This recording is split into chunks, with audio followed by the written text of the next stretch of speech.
Setting તો મેળવવું પડે ને. હાલો દોસ્તો, જય શ્રી કૃષ્ણ. કેમ છો? આનંદમાં ને બધાય. હવે આવતીકાલે ગુરુવાર છે અને પરમ દિવસ છે શુક્રવારે છે રક્ષાબંધન. તો હવે છે ને જેમ જેમ સમય જાય છે એમ એમ બધી સુવિધાઓ વધતી જાય છે. એટલે ગાયર હવે કોઈ કરતા નથી. એટલે અમને જ્યારે જ્યારે વાર તહેવાર આવે ને એટલે અમારું નાનપણ, અમારું પ્રાંતિજ, અમારું બાકરપુર યાદ આવી જાય અમને. કે છેક બાકરપુર અમારા પ્રાંતિજથી 1-1.5 કિલોમીટર દૂર છે લગભગ. હવે તો ગામ કે મકાન બનતા બનતા હવે તો 1.5 કિલોમીટર નહીં રહ્યું હોય, કદાચ 1/2 કિલોમીટર રહી ગયું હોય છે.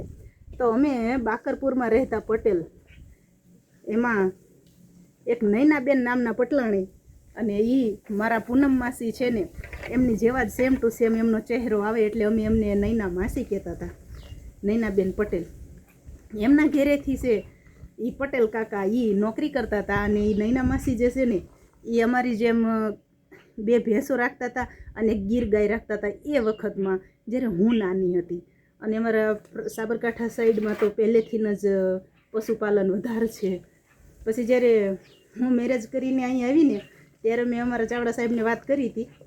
એ વાત આપણે તમને પછી કરવી, પહેલાં આપણે આની વાત કરી લેવી. ગોબર, ધૂળ, મિટ્ટી, ગોબર.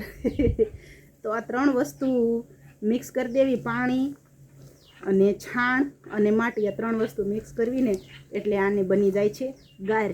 અને જે આપણે એનું લીપણ કામ કરવાનું છે, જે પહેલાંના જમાનામાં ઘેરે ઘેરે વાર તહેવાર આવે ને એટલે આખા ઘરમાં અને આખી દિવાલોમાં પણ આ છાણ માટી મિક્સ કરી અને દિવાલો ઉપર પણ આનું લીપણ કરવામાં આવતું હતું. અને આપણે અહીંયા કાઠિયાવાડની અંદર કાંકરાવાળી જમીન હોય, જેને ગોરમટી પણ કહેવામાં આવે, જેને ચીકણી માટી કહેવામાં આવે, પછી કોઈ કાળી માટી હોય, પણ આ બધેની અંદર છે ને કાંકરા હોય એટલે કઠણ જમીન કહેવાય. એટલે કઠણ જમીનમાં ઓકળી નહોતી પડતી. અને અમારા પ્રાંતિજ સાઈડમાં તો એકદમ લાપસી જેવી જ જમીન છે, અને અત્યારે હાલમાં એવી જ જમીન છે, એવી જ ધૂળ છે. એટલે એને છે ને આપણે ઓકળી પાડી શકવી. એ આજે હું તમને અમારે અહીંયા જ્યારે હું ગાયર કરીશ ને ત્યારે એ ઓકળી નહીં પડે, પણ એ ઓકળી હું તમને આજે આ તગારાની અંદર પાડીને બતાવવાની છું. જો મેં અત્યારે મસ્તીની ગાયર તો કેળવી અને સરસની કરી નાખી છે તમારી હારે વાતો કરતાં કરતાં, કારણ કે આપણે માત્ર રસોડા પૂરતી જ ગાયર કરવાની છે. રસોડા પૂરતું જ આપણે લીપણ કામ રાખ્યું છે, બાકી તો બધે તળ નાખી દીધેલું છે. અને પણ હવે તો વર્ષો ગયા છે એટલે જૂનું થઈ ગયું છે, અને લગભગ આવતા વર્ષથી તો આપણે નવા ઘરમાં રહેતા આવીશું. તો આમાં હું તમને મસ્ત ઓકળી પાડી અને બતાવું, તમે બન્યા રહો વિડીયોમાં. એ અમારા પ્રાંતિજમાં તો અત્યારે હાલમાં આવા કોક જ મકાન હશે, નહીતર તો ઘેરે ઘેરે ઓકળીઓ પાડતા હતા. ચલો ટ્રાય કરું ઓકળી પાડવાની. હું મારા મમ્મી છે ને એ અને મારા મોટા બેન પાડતા હતા. મને તો આવડ્યું નથી, મેં ક્યારેય ઓકળી નથી પાડી, પણ અત્યારે ટ્રાય કરું. એક વખત અમે પાળિયાદ ગયા હતા ને તો પાળિયાદ એવી ઓકળી પાડેલી હતી. આ તગારું મોટું પડે છે એટલે ઓકળી નથી બનતી. ટ્રાય કરી પણ બનતી નથી. હજી એક ટ્રાય કરવી, કોશિશ કરને વાલો કે કભી હાર નહીં હોતી.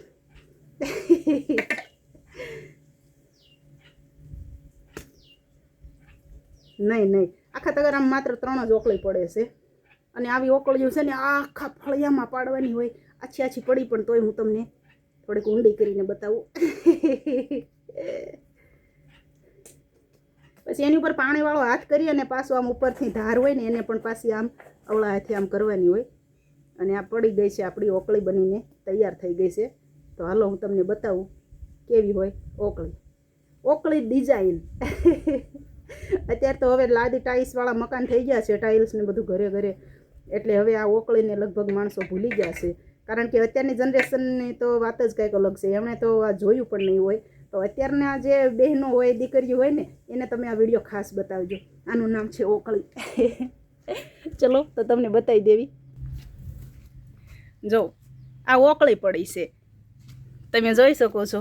આ 1, આ 2, આ 3 અને આ 4. જો આ તગારાની અંદર છે એટલે, બાકી આની આ ડિઝાઇન જો ફળિયામાં હોય ને તો કાંઈ ઘટે નહીં એવી મસ્ત જોરદાર ડિઝાઇન દેખાય છે આ રહીને એ. અને આને છે ને હવે તમે મારા હાથ સામે જોઈજો. આને મારા મમ્મી મારા મમ્મી અને મારા મોટા બેન છે એ જો અહીંયા તગારાની કોર મને નડે છે એટલે હું ત્યાં આંગળીનો કોશિશ કરીશ, આંગળીએથી બનાવું છું.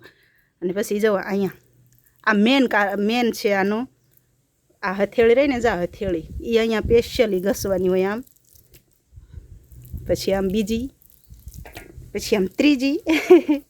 એટલે આ તગારાની અંદર આપણે એ પરફેક્ટ ડિઝાઇન નથી પાડી શકતા, પણ મારા મમ્મી અને મારા પ્રાંતિજના તમામ બહેનો આવી મસ્તીની ઓકળી પાડતા હતા.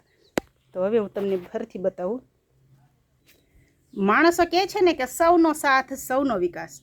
ઘરના તમામ ફેમિલીમાં બધા લોકો હોય ને એ બધા જો થોડી થોડી મને મોબાઈલનું પકડવામાં, વિડીયો બનાવવામાં થોડીક મદદ કરતા હોય તો સારું ગણાય.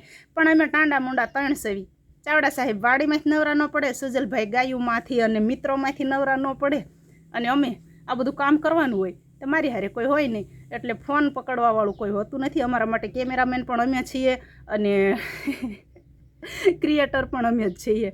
એટલે જો હું જોવો છો. એટલે આવી રીતના આવે ખરા, ડોચ્યું કાઢે, બાકી આપણે કાંઈ હેલ્પ ન કરે. એટલે કાંઈ વાંધો નહીં, હવે આવ્યા છે તો ભલે એવા આપણો વિડીયો બનાવવાનો હતો એ તો આપણે બની ગયો છે. હવે આની આ ડિઝાઇન જે મેં તમને તગારામાં બતાવીને એ જો અહીંયા અમે ગાયર કરવી અને ન્યા પડે ને તો કાંઈ ઘટે નહીં, એવી જોરદાર પડે છે. પણ એ ડિઝાઇન રહીને એ જાડું લીપણ કરવું પડે, અને જાડું લીપણ કરવી એટલે એને સુકાતા જ 2 દિવસ લાગે. એટલે અહીંયા તડકા પણ હમણાં પડતા નથી, એટલે અત્યારે આપણે જાડું લીપણ કરવું નથી. અને આવો તમ તાર ઓરા આવો. જાડું લીપણ આપણે કરવું નથી અત્યારે. અમારી રીતના અમે સાદી ગાયર કરી નાખવી. અને ક્યારેક પ્રાંતિજ અમે જઈશું ને જન્માષ્ટમી ઉપર, આ વખતે અમે 2જી તારીખે જવાના છે. છઠના દિવસે મેં મોટા બેન હારે વાત કરી, એટલે અમે ત્યાં જઈશું. અને જો કોઈકના ઘરે આવી ઓકળી પાડેલી હશે ને તો હું તમને સ્પેશિયલ વિડીયો બનાવીને બતાવીશ. હાલો તો અત્યારે હવે મારી ગાયર છે ને એ મેં કેળવી અને તૈયાર કરી નાખી છે, અને હવે હું ગાયર કરી નાખું. ઓકે બાય, હેપી રક્ષાબંધન, જય શ્રી કૃષ્ણ, ખુશ રહેજો.